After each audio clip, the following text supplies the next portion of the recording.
Hey everybody, this is Mr. Walsh, and now we're going to talk about three-dimensional structure.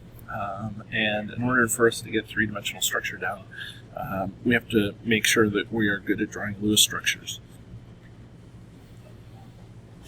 Three-dimensional structure is synonymous with the word geometry in chemistry. So if we're worried about what it looks like in 3 dimensions, we're going to have to worry about doing some geometry. Now this isn't geometry like the math class. Okay, it's geometry because we're dealing with shapes. The theory that governs the shapes of molecules is called a VSEPR theory. Okay, VSEPR. I've had students in the past say that says VSEPR theory. Yes, but in chemistry we kind of pronounce it like it's VSEPR. Okay, and then get rid of the E here. So, valence shell electron pair repulsion theory makes a lot of sense. Okay, it's the reason why we draw molecules the way that we do. Okay, that we evenly space bonds around atoms, or even when we draw Lewis symbols, that we put the dots around like this. Okay, so the valence shell electron pairs. Okay, we know that the valence shells are the outermost parts of an electron, right? Okay, we have the electrons that are on the outside here. And then the electron pair, electrons love to pair, and when they're in molecules, they'll pair using bonds and sometimes, just non-bonding pairs. But we have to remember that these electrons repel each other. They want to be as far away from each other as possible.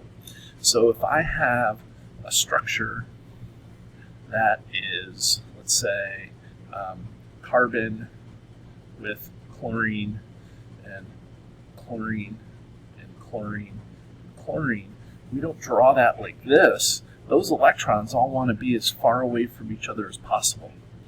So we draw them, instead of right on top of each other, we draw them as far away as we can get 4 pairs of electrons from each other, so that we're satisfying this valence shell electron pair repulsion theory.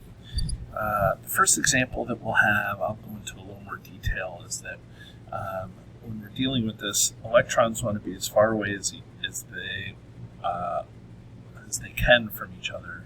And so, like I said, we end up with, if we're drawing in 2 dimensions, we draw it this way. But if we think about this in 3 dimensions, we end up getting something like this. Okay, and so if we look at this isn't quite what we have here. Okay, but this is, if we look at this is how we can arrange the electrons, the gray lines here. This is a bond, and this is a bond, and this is a bond, and if we flip it over like this is also a bond.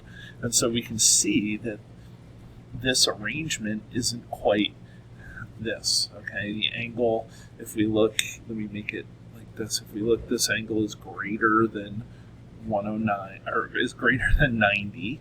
Okay, this angle here is actually 109.5. Okay, so if I'm looking at the drawing of this angle is actually 109.5. Okay, and that's what all the angles are here between everything. Okay, coming down, whatever. And what we call this is, because it's a 3-dimensional shape with 4 sides. If I look at this, it looks like a pyramid, and it's coming up at you, and it's got a side here, and a side here, and a side here, and then a side on the ground here. So that's going to be the side here. Okay, that's going to be a tetrahedron. Tetra meaning 4. Okay, and then hedron is, again, a geometry term that means a 3-dimensional shape. So this is a tetrahedron. Okay. Now, one last thing is I will take this, and if you arrange it a certain way, it can look like this. So if I take this and flip this up, you can see that it kind of looks like this, right? It kind of looks like it's got 90-degree angles. Okay, but that's not really what we want to consider. We want to look at this in 3 dimensions. Okay, and it's because the electrons repel each other. Okay, so we can build these, in a lot of with a lot of different molecules. Okay, and there's a lot of different shapes. So we can have something like HCl. Okay, there's only one bond here. Okay, and if there's one bond, we call that linear. Okay, and then if we have something like carbon dioxide, again, because it's two bonds, how do two bonds want to arrange themselves to be as far away from each other as possible? They want to be 180 degrees apart, and so that's this. So that is a linear molecule as well. If we have something like this here, okay, this is a thing with three bonds. Okay, the example that I'm using here is CH2O. Okay, so it looks like this C with a double bond O with an H and an H. Okay, but again, if we look at this, this is 3 dimensions, and we want these to be as far away from each other as possible. And in order to do that, we get a flat thing and with bond angles of 120 degrees. And if we know geometry a little bit, if we know shapes, that's a triangle. So it's like a flat triangle. Okay, except in chemistry we can't say flat triangle. Okay, what we would say is trigonal, but trigonal meaning 3-dimensional, and then planar meaning flat, like a plane. Okay, so we don't say flat triangle, we say trigonal planar. And then the last one we did talk about already, we talked about this, okay, where this is kind of let's see, it looks kind of like that, okay? And you can see that is a tetrahedron, okay?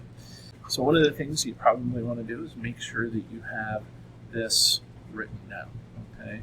Where we have the tetrahedron, the trigonal planar, and the two linears, okay? These are all kind of part of the structure here, okay? So if we're going to do this, you have to make sure that you draw the Lewis dot structures correctly. Once you get the Lewis dot structure, we can look at the central atom and we can determine what shape something is, okay? Once we have the shape, then we can go on and figure out something else, okay? So there you have it, everybody. That's what we call 3D structures or geometry in chemistry, okay? And we'll pick it up from there.